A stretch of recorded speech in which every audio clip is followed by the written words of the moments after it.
What's going on, guys? Welcome back to another Madden 13 video. Please do me a favor, take a moment, hit the like button, as well as subscribe to my channel if you don't currently. As always, welcome your criticism of the video in the comments section, and as always, ask you to follow me on Twitter. My username is ShutdownSafety.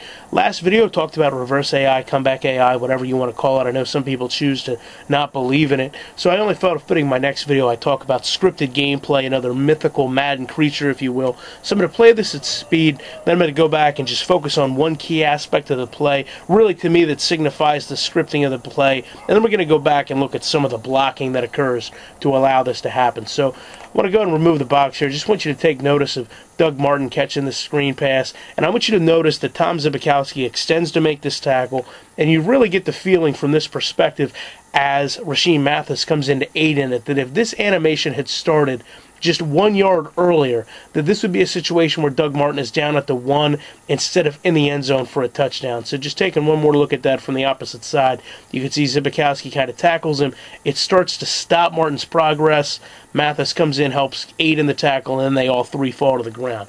So when we go back, like I said, I'm going to remove the box here. I want you to know who I'm controlling.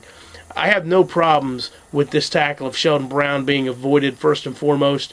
You know, Doug Martin kind of spins off of it. That's fine. A lot of times I will say when you have a user control the running back in a situation like this, you will fall off your lineman. Why it doesn't happen to the computer kind of aids the whole scripted gameplay scenario. But I want to zoom out and take a look at these blocks as a whole.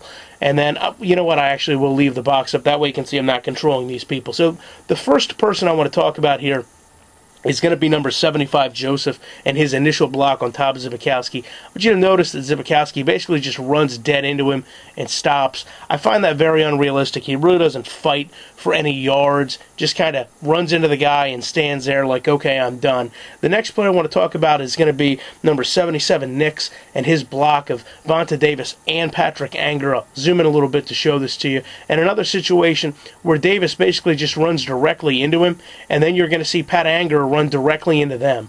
And just the look of this is bad. I mean, you can just see he runs right down the field, dead into Nix, and then Anger runs dead into them, and they just kind of all fall to the ground. Now, up in front, I want to talk about this block of number 76, and you can see here he's going to stop, close shoulder, then open back up and come back around and block Antoine Bethea at the perfect angle. But really, one of the key players in terms of making this whole scripting work is going to be right here with Miller, number 82. I want you to notice his path and how he gets to Zbikowski the second time. So as he's running, he has all three Colts kind of just blocked up in front of him, up in the upper side of your screen. You'll see Bethea get clipped.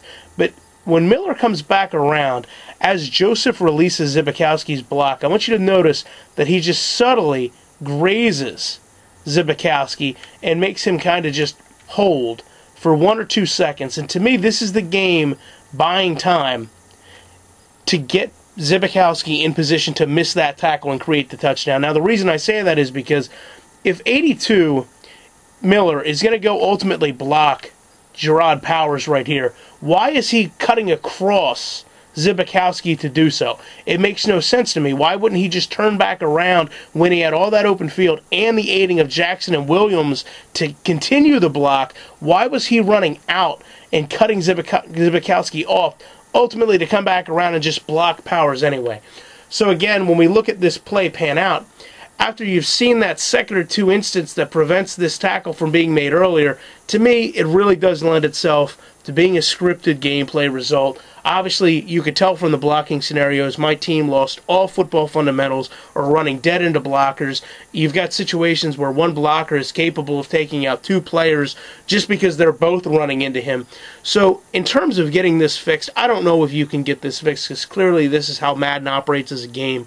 But I would like to see the results be maintained if you need to have a game score a touchdown, but football fundamentals, there's better ways to go about scoring a touchdown than blatantly coming out and cheating and making the game look so bad. So hopefully they can work on this on Madden 25. Love to see your guys' comments on this, and of course I will be back in the week with more videos.